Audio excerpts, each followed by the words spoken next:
Hey guys, it's Chris from Capcom Unity, and we're here at the Street Fighter 25th Anniversary Grand Finals, and we're about to announce Street Fighter Cross Mega Man to the world, and nobody knows a thing about it yet. It's right here underneath my shirt, and we're going to take you right now to talk to a couple of guys who brought this game to you free of charge. It'll be out on December 17th, and we're going to tell you a little bit about how it came together and maybe show you some new boss footage, so stay tuned. The 25th Anniversary of Mega Man starts on December 17th, the day that this game will be available for free at CapcomUnity.com. Okay, Street Fighter Cross Mega Man, how exactly did this happen?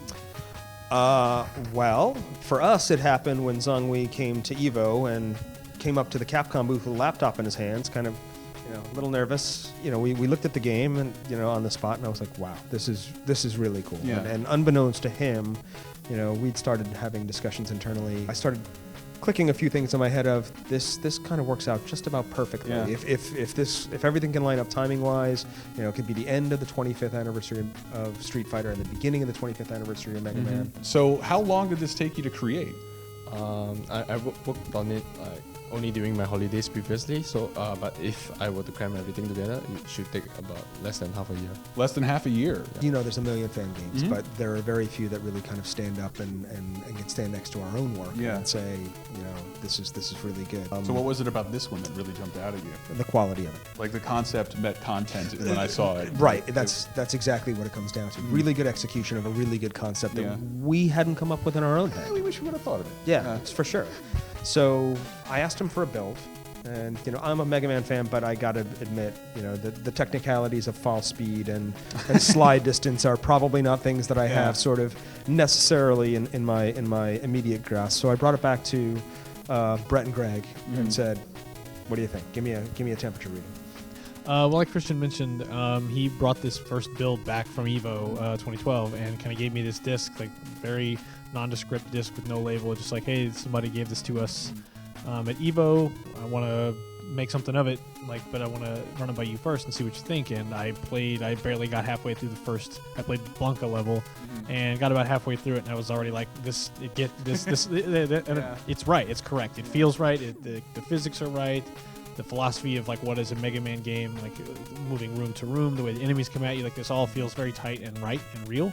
Now, what was the hardest part about developing this? Putting everyone in the game.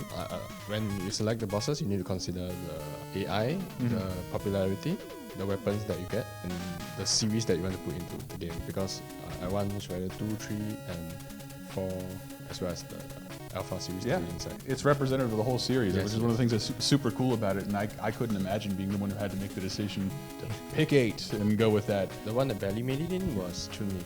Really? Why is that? Because I wanted a China theme stage. There's many characters from China. There's Fei Long, there's Yun, Yang, Gan. I get little call-outs in the levels. Yeah. That kind of speaks to another element that Zhonghui very excellently integrated into the game, is that they're not just bosses for the sake of having a boss and they have this pre-programmed thing. They really do behave like their Street Fighter 4 counterparts. So when I got to Blanca and I saw him do the Ultra does the zoom in, I'm like, oh wait, I know what that is. I need to jump because the whole ground is going to be electricity. So I immediately jump, and to know that actually worked. And then I fight Rose and I see the Soul Satellite and the rotating orbs. I'm like, okay, I know what that's going to be. And then when Ryu does the charge up, I know I'm going to need to jump over some big fireball. So all these little things about Street Fighter and Mega Man happening simultaneously is what made it so much fun. No, why free? A couple of reasons. I think one, if this is a love letter to Street Fighter fans and Mega Man fans, we want as many fans as possible to sort of be able to participate in that. The other part of this is, to some degree, it's a little bit of a make good, particularly for Mega Man fans. Well, it doesn't make up for where we're at, but hopefully it opens the door to future conversations, both externally and internally with fans. I call it a hell of a 25th birthday gift. Yeah, it's a good one. It's an early Christmas gift for everybody. I don't care how you slice it. 8 bosses. Do you have a favorite? I actually really like what Zhonghui did with Dalsim. Dalsim, I don't know how to play that's not my character. Blanc is always my character if I'm playing Street Fighter, but from fighting him in Mega Man terms, just the way he animated his limb stretching and the way he'll teleport around the room and just the way the boss room is actually constructed, it's a very challenging fight, but feels like I'm fighting Dalsim. Urian's my favorite boss in terms of his mechanics. Vega. Yes. Vega. So that's a new one for people. I like the music as well, and because when you fight Vega, there's things falling off. Yeah.